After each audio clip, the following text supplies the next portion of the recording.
You know, as I played the latest title in our PSN Weekly series, I sat down and thought to myself, man, Flippfly really should develop their own racing game. The sense of speed in this game is just phenomenal. Why do I say that? Well, I think you'll get the gist of that after you watch this video. Hey guys, it's Jesse with PS4Daily.com, and today on PSN Weekly, we're taking a look at a new cross-buy title from Flippfly. Cross-buy between PS4, PS3, PS Vita, and a newly released PlayStation TV. This is Race the Sun. Race the Sun, as you guys can probably see there, is an endless runner, or endless racer I guess in this case, where you play as a gray ship in kind of a, I guess in a grayscale world, and the sun in front of you, or the sun that's beaming down on you, is your timer. So once the sun sets, it's game over for you. Your ship itself is solar powered, so obviously once the sun sets, you can't really go anywhere. So your objective is not only to survive for as long as possible, to extend your time, and as well as to go faster. You're gonna want to pick up these boosts littered around the level. What makes this so difficult is because there are obstacles in your pathway, so you're gonna crash, and you're gonna crash a lot, and you're gonna want to pick up those boosts or pick up any of the other multitude of power-ups that lay in these actual zones. And so, like I said, there are multiple zones in Race the Sun. So there's zone 1, 2, 3, 4. I actually haven't gotten past 5 because at that point the game gets ridiculously difficult. But between you and the end of each zone are these obstacles that will get in your way. Most of them move in different patterns you're going to have to memorize if you want to play Race the Sun in the most efficient way possible. And I think that's kind of the fun in Race the Sun, although it does get monotonous after a while. And to help the game feel fresh every time, Race the Sun has this mechanic where every 24 hours the game resets. The leaderboards reset as well as the level. So in that way, it's kind of like a roguelike, because you're going to have a new experience every 24 hours. But at the same time, I feel as if that's not enough, because in there are challenges as well. Now the challenges don't reset, but you do want to complete those challenges, and completing each challenge will get you a certain number of these little circles you're going to see on screen soon, and these circles contribute to your level. So once you get 5 circles, you get a new level up. Now once you level up, you're going to get new attachments for your ship, like maybe one attachment will let you pick up items from a further distance away, or another one might let you pick up more than one jump thing, and maybe another one will start you off with ×3 multiplier, ×5 multiplier, or things like that. That's where, for me, Race the Sun really shines in its challenges, and I really love that about the game. I loved playing through the game to get those challenges instead of trying to see how far I can get in the level, because after a while that gets a little bit old, and it made Race the Sun feel unique, or at least it made the Race the Sun feel fun for the duration of the challenges. Now I say the duration of the challenges because after a while, or after you hit level 25, at least on the PC version, the challenges go away. That's it. I'm not sure if that's changed with the PS4 version, because I haven't beaten Race the Sun yet on the PS4, but I have quote unquote beaten it on the PC. So I did get bored after a while, but I still enjoy playing the random user created level every now and again, because it does offer a different experience. Now the user created levels aren't available on the PSN version, so it kind of left me wondering, well, where do you go once you're done with the challenges, and once you've unlocked everything there is to unlock in Race the Sun? And that's kind of the what's the expression? I guess that's kind of the what is it, the pig in the room? The cow in the room? Something along those lines. That's really a question I'd like to see answered. I'm currently level 25, and I'm still having a lot of fun. So we'll see how I feel once I've reached level I'm currently level 20. I'm having a lot of fun. So we'll see how I feel after I've reached level 25, whether I'm still having a lot of fun, or whether I still go back to Race the Sun as regularly as I do right now, or whether I've shelved it in favor of a different title. Now, don't get me wrong, Race the Sun is a really fun game, with a whole lot to, with a whole lot to do initially. That is until you complete those challenges. But if you're someone who's not really interested in challenges and instead wants to shoot for that high score, then by all means, this game is for you.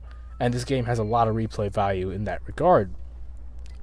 But for me, there has to be that extra added incentive. Now for the PSN release, there is a new mode called Labyrinthia, a mode that I haven't actually gotten to try yet. I think it's unlocked once you hit level 25, and since I'm level 20, I haven't gotten there yet. So I will be doing a video on Labyrinthia once I unlock that, just to see how it is and how it compares to Race the Sun's other two modes, the main mode and Apocalypse mode, which is basically the main mode but more difficult. It has a red tint to, or everything else in the game is red instead of gray. There are meteorites showering from the sky, and once they do hit, it creates an explosion. Now if you happen to get inside this explosion, you'll be blinded as if you were just looking into a solar flare of sorts for a certain period of time. I really do like Apocalypse mode, and it really does amp up the difficulty, and I guess it does add a little bit of replayability to the game, but as I said earlier, after a while that is going to get old. So I'm kind of curious to see how Labyrinthia mode fares, but it is different from the other two modes in that it's a different camera angle, and it does have an end. There is an end game to Labyrinthia mode. So again, that brings up the replayability question, and I think that's the most pressing question I have with Race the Sun. Now again, Race the Sun is a really fun game, and I do recommend you buy it, especially at $10. You really can't go wrong with that.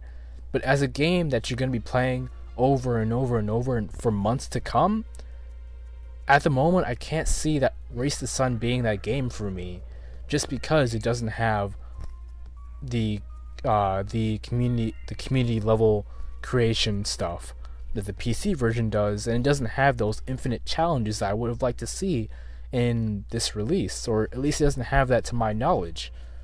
So yeah, this just isn't a title I see myself playing for that much longer. I'll probably come back to it every now and again, but it's not something I'll sink a lot of hours into it after I've beaten all those challenges and after I've beaten Labyrinthia mode. But anyway, we'll see how that fares later on. But yeah, definitely buy this game when it goes up on PSN tomorrow in North America and Wednesday in Europe. It's going to be a cross-buy release on PS4, PS3, PS Vita, and PlayStation TV. Also has some cross-save functionality in there too for people who like that. As I've said in my previous videos, cross-save is always a must for a cross-buy title. Anyway, this has been your latest episode of PSN Weekly. I'm Jesse with PS4Daily.com, and I'll see you guys later.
You